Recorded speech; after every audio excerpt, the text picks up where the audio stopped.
Ulrich Zwingli was a Swiss theologian and a pastor who played a key role in the Protestant Reformation in Switzerland.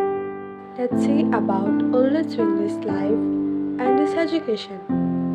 Ulrich Zwingli was born on January 1, 1448 in the small shepherd village of Wildhaus.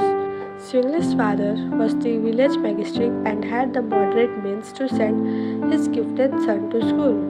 Ulrich, born in a humble shepherd village, was destined by God to be a shepherd of a different sort.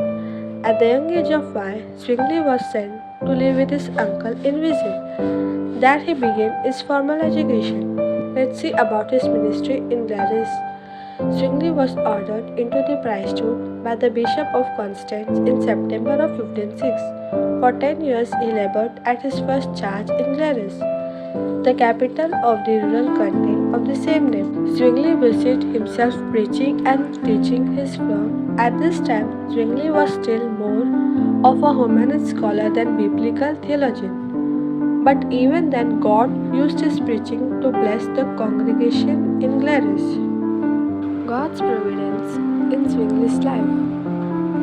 Ulrich Zwingli had a great career from about 1519 to 1529. He was trained as a Catholic priest and studied at the city of Basel.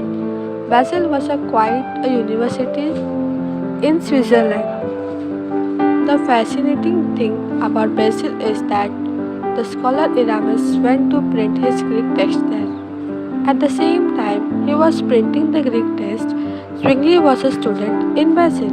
In 1516, when Zwingli left Basel, he had with him the Greek New Testament and for the next few years he studied it. In fact, Zwingli handwrote a copy of Paul's epistles, so he had the printed copy and his own handwriting copy. Let's see about his ministry in Zurich. Zwingli began his ministry in Zurich on 1 January 1590. Zurich was one of the most prominent cities in the Swiss Confederation. Zurich was populous and politically powerful, but also reputed by ungodliness. God used Zwingli's preaching of the word not only to bring light to his people in Zurich, but also to cause Zwingli to mature as a reformer. As Zwingli studied, preached, and pastored with the scriptures, the word of God mastered him. The gospel of Jesus Christ captivated him. The Reformation was born out of the word of God. The Reformation of Zurich. After about 3 years of this, Zwingli recognized that what he saw in the church and what he read in scripture were two different things. So, in 1522, during Lent, he and a few of the fellow noble citizens of Zurich gathered together and had a sausage supper. Now, during the Lent, this was forbidden according to the canon law. But Zwingli recognized that this was a tradition, it was not in scripture. Things quickly came to a head as it literally became a debate with the town council. The city of Zurich sided with Zwingli and the city became reformed.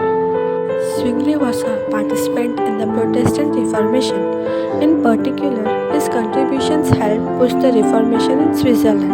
In 1524, Zwingli, along with other Swiss priests, translated the New Testament of the Bible into Swiss German. In 1530, they completed the translation of the entire Bible. His 67 articles assisted in the Reformation to his beliefs. His movement in Zurich is an example of it. Ulrich Zwingli was present as army chaplain alongside Protestant soldiers in 1531 during the Battle of Kappel. He died on the battlefield at the age of 47. After Zwingli's death, the Swiss Reformation was led by Heinrich, who eventually united the Swiss Reformed Church with the Reformed Protestant faith.